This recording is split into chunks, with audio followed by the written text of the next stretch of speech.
বিশ্ব র্যাঙ্কিংয়ে সেরা মুদ্রার খেতাব অর্জনের পর এবার ফলের জুস উৎপাদনে বিশ্বে শীর্ষস্থানে অবতরণ করল আফগানিস্তান। চলতি প্রান্তিকে বিশ্ব র্যাঙ্কিংয়ে এখন সেরা নাম আফগানিস্তান। একের পর এক সুসংবাদ আসছে ইসলামী ইমারতের আফগানিস্তান থেকে।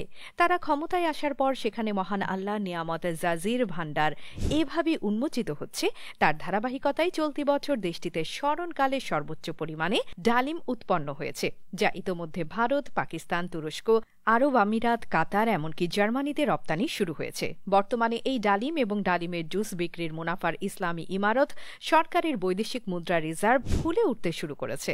আফগান ডালিমের এই উত্থানের গল্প জানতে আপনাকে যেতে হবে কাবুল থেকে 500 কিলোমিটার দূরের কান্দাহার রাজ্যে, যেটি ইসলামী ইমারতের বিগত শাসন আমলের রাজধানী ছিল। দৃষ্টিসীমার শেষ পর্যন্ত হাজার হাজার হেক্টর এলাকা জুড়ে শুধু ডালিমের বাগান, গাছে ঝুলছে পাকা টসটসে বিশাল বিশাল ডালিম।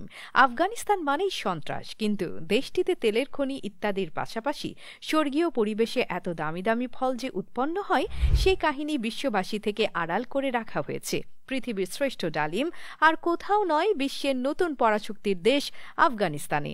ইতোমধ্যে পামির গোলা ও সাফা গোলা সহ কয়েকটি আফগান কোম্পানির হাত ধরে ডালিম সহ বিভিন্ন ফলের জুস উন্নত বিশ্বে রপ্তানি হচ্ছে। বিশেষত আফগানিস্তানের পামির গোলা সবচেয়ে বড় মার্কেটে পরিণত হয়েছে খোদ মার্কিন যুক্তরাষ্ট্র। যারা এত বছর আফগানিস্তানে হত্যাযজ্ঞ চালিয়েছে, বর্তমানে তারাই আফগানিস্তানের জুসকে তৃপ্তির ঢেকুর তুলছে। এটিকে বিশ্বের সবচেয়ে বেশি বিক্রয়যোগ্য কোকা কোলার বিকল্প এবং স্বাস্থ্যকর পানীয় হিসেবে ভাবা হচ্ছে। গত বছরের জুলাই মাসে এক প্রতিবেদনে আফগানিস্তানের সংবাদ মাধ্যম খবর প্রকাশ করে প্রথমবারের মতো আফগানিস্তান থেকে মার্কিন যুক্তরাষ্ট্র ডালিমের তৈরি পানীয় আমদানি করছে। সেই সময় আফগানিস্তানের শিল্প ও বাণিজ্য মন্ত্রণালয় জানায়, ডালিমের পানীয়ের একটি চালান আফগানিস্তান থেকে প্রথমবারের মতো মার্কিন যুক্তরাষ্ট্রে রপ্তানি হয়েছে। বিস্ময়কর ব্যাপার হচ্ছে, তালেবান ক্ষমতায় আসার পর দেশটিতে ডালিমের উৎপাদন 3 গুণ বৃদ্ধি পেয়েছে।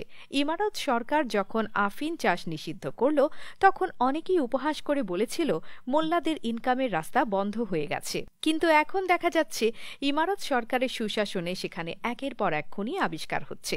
অন্যদিকে ডালিম, আঙ্গুর সহ মূল্যবান ফলগুলোর উৎপাদন বহুগুণে বৃদ্ধি পেয়েছে।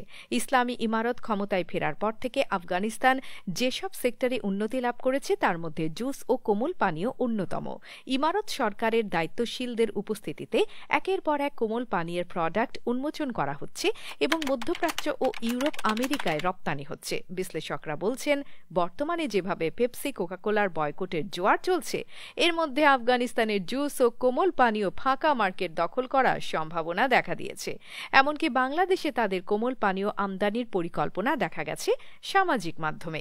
বয়কটের এই জোয়ার মঞ্চে যদি আফগান কোম্পানিগুলো এই ফাঁকা মার্কেট ধরে ফেলতে পারে, তবে বিরাট বাজিমাত হয়ে যাবে।